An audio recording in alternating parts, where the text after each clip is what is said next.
sam radi kocke, alkohola i kokaina. Sve je to krenulo nekad u ranim tinejdžerskim dobama sa kockom, pa onda s alkoholom, pa onda tu dolazi kokain. Za kliniku sam čuo preko majke i djevojke koji su više navrata pokušavali da me dovedu ovdje, onda sam ja sam došao ovdje kad je došlo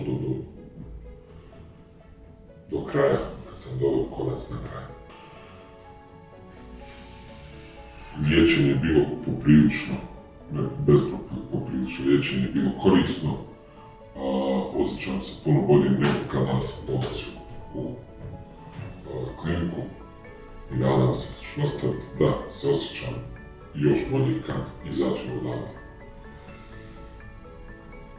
Planovi su svakakvi nekakvi i preporučujem svakom koji ima problem bilo koje ovisnosti da potraži pomoć ovdje jer uspijeva. Sam radi kocke, alkohola i kokaina.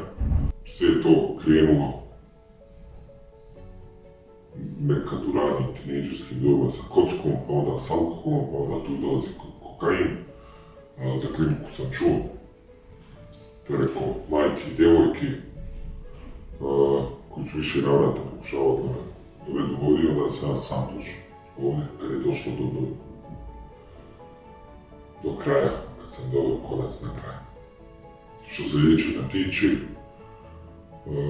super je sve bilo, super je sve bilo što se tiče doktora, sestara, osobe cijelog, sve na nivou klopa je top.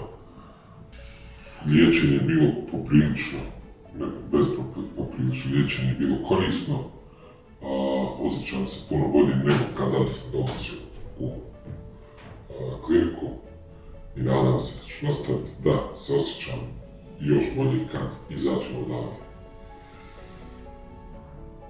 Planovi su svakakvi nekakvi i preporučujem svakom koji ima problem bilo koje ovisnosti da potraži pomoć ovdje jer uspijeva.